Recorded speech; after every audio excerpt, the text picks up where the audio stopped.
Hello, I'm Sally Harrower, one of the curators of Manuscripts here in the National Library of Scotland, and my particular responsibilities are modern Scottish literary collections and theatre archives.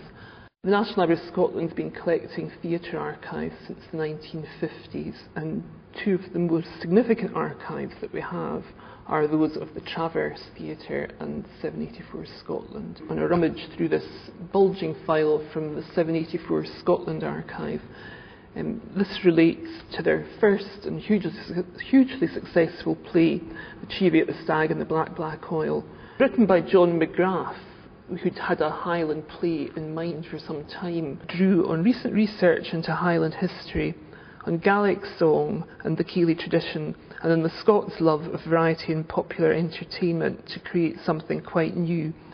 John McGrath called it a Ceilidh play, and it tells the story of the exploitation of the Highlands from 1746 to the 1973 present. The post-rebellion suppression of the clans, the clearances, the shooting estates and the oil boom are all dramatised through a mix of quotation from original documents, reportage, Gaelic language and song, music and broad comedy. The play also tells the less well-known stories of local resistance, and it's that fight which it hands on to its Highland audience. It built a really loyal audience, and that's kind of borne out by letters that are in this archive as well.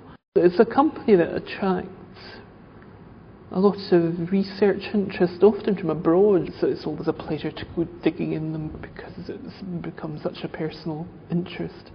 And it's such an immediate contact with the people that did this, the sort of, even the dog-earedness of the archive I like.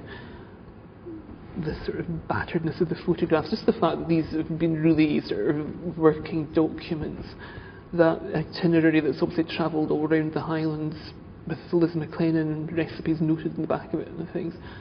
It's just a very direct human link with this sort of huge creative event. If you have an interest in theatre, then there's a lot here that you'll find of use, diversion. That's the trouble with the archives, is that you tend to get sidetracked, but well, it's not a trouble so much as a pleasure if you've got the time to follow these sidetracks. It's just a privilege to have this job, really.